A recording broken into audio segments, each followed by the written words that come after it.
Sampah plastik dan kain penuhi objek wisata Pantai Penimbangan Buleleng. Menumpuknya sampah kiriman di sepanjang pantai ini akibat terbawa banjir yang terjadi sejak sepekan terakhir. Sampah-sampah ini pun dikeluhkan para pengunjung pantai lantaran sangat kumuh dan mengeluarkan bau tak sedap.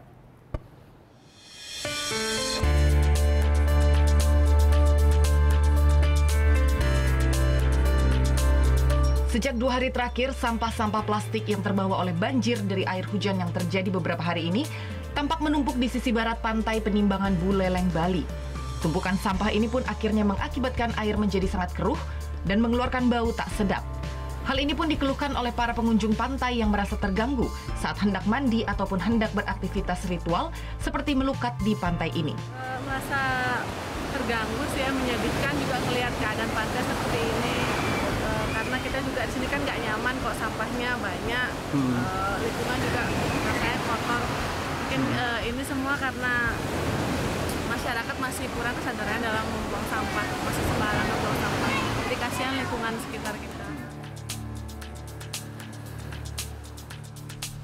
Tidak hanya itu, tumpukan sampah plastik ini dikhawatirkan akan mengganggu aktivitas penangkaran penyu di Pantai Penimbangan.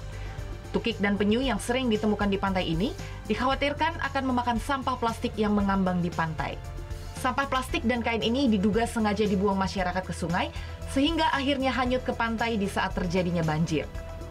Masyarakat pun berharap pemerintah segera memasang jaring di sepanjang muara sungai di Buleleng, sehingga sampah yang hanyut bisa tersangkut di jaring dan bisa langsung diangkut petugas kebersihan.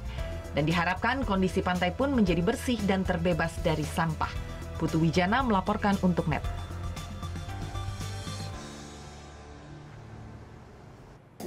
Oke.